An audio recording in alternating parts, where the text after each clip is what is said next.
Hello, आपका स्वागत है हमारे YouTube चैनल सोलफुल साधना में।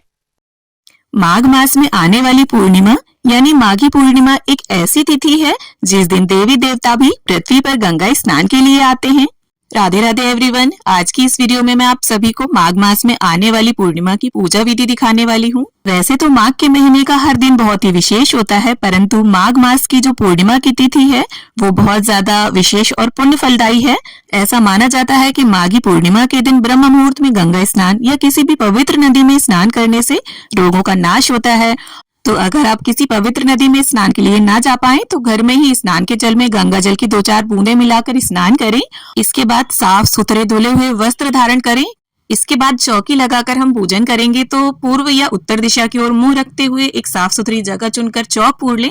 तो यहाँ पर आटे से मैंने स्वस्तिक बना लिया है और साथ में ही हम तुलसी मैया का भी पूजन करेंगे। तो इस दिन विशेष रूप से श्री हरि विष्णु, माता लक्ष्मी, तुलसी जी की पूजा, चंद्र पूजा, सूर्यदेव को अर्घ देने का और पितरों के निमित्त तर्पण करने का विशेष महत्व है, क्योंकि माघी पूर्णिमा के दिन का जो महत्व है वो हमारे धर्म ग्रंथों में भी वर्णित है। तो यहाँ पर मैंने आटे से चौक पूरा है, आप चाहे तो हल्दी से भी चौक पूर सकते हैं। और इसके बाद यहाँ पर मैं एक पटा बिछा लूंगी और पटे की जगह पर आप चौकी भी ले सकते हैं और पीले रंग का उसके ऊपर हम आसन बिछा लेंगे। तो यहाँ पर तुलसी पूजा मैं साथ में कर रही हूँ, जरूरी नहीं है आप साथ में ही करें। आपका गमला अगर बड़ा है तो आप जहाँ पर भी गमला है वहां पर तुलसी मैया की पूजा कर सकते हैं। तो इस तरह से तुलसी मैया को हम विराजमान कर लेंगे। अब इसके बाद थोड़े से अक्षतों का या फूलों का हम आसन देंगे।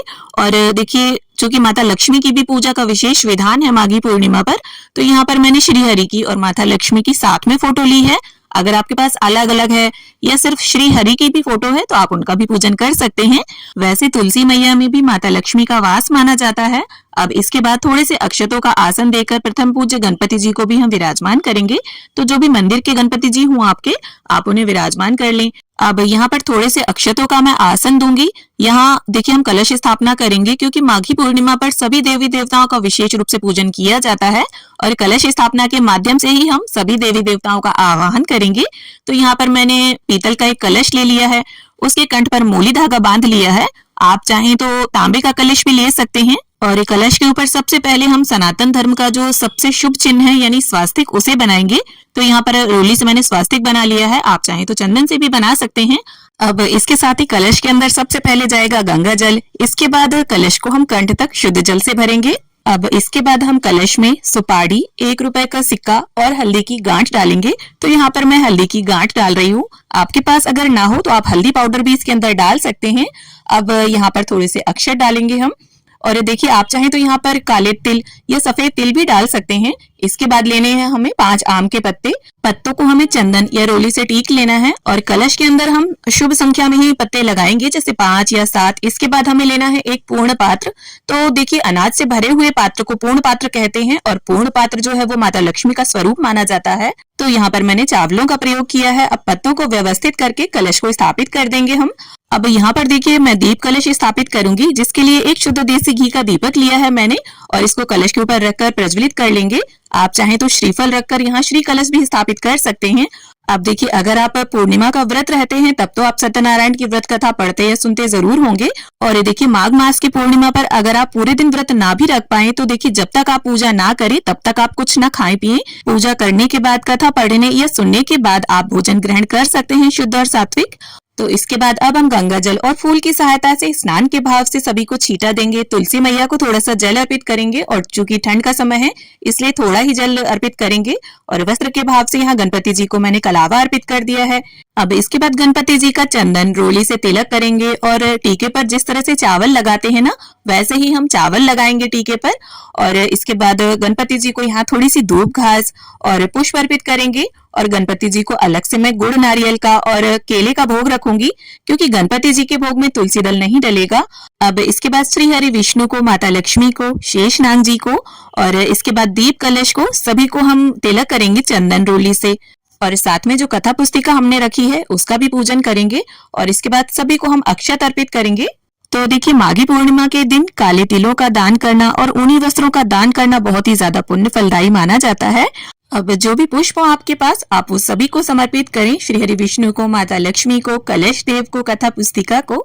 तो देखिए, वैसे तो जब सत्यनारायण भगवान की हम कथा कराते हैं घर में तो विस्तृत रूप में कराते हैं, लेकिन इस सरल विधि से आप हर पूर्णिमा पर सत्यनारायण भगवान का पूजन कर सकते हैं। अब देखिए, यहाँ पर माता तुलसी को हल्दी और कुमकुम से मैं तिलक करूंगी, तो इस तरह से 5 बार उनकी पत्तियों पर हल्दी और कुमकुम हम अर्पित करेंगे। इसके बाद वस्त्र के भाव से माता तुलसी को मैं लाल रंग की चुनरी अर्पित करूंगी। आप चाहें तो कलावा भी अर्पित कर सकते हैं, क्योंकि कलावा जो है वो कच्चे सूत से निर्मित होता है और एक तरह से ये वस्त्र ही माना जाता है। अब यहाँ पर तुलसी मैया को हम अलग से भोग रखेंगे बताशे का, गमले में ना रखें, चींटियां लगेंगी तो पौधा खराब होने का डर रहता है। अब देखिए, पूर्णिमा की तिथि पर जब सत्यनारायण भगवान की हम पूजा करते हैं, कथा करते हैं, तो पंजीरी का और चरणामृत का विशेष रूप से भोग अर्पित किया जाता है और सभी भोग में आप तुलसी के पत्ते जरूर डाल दें।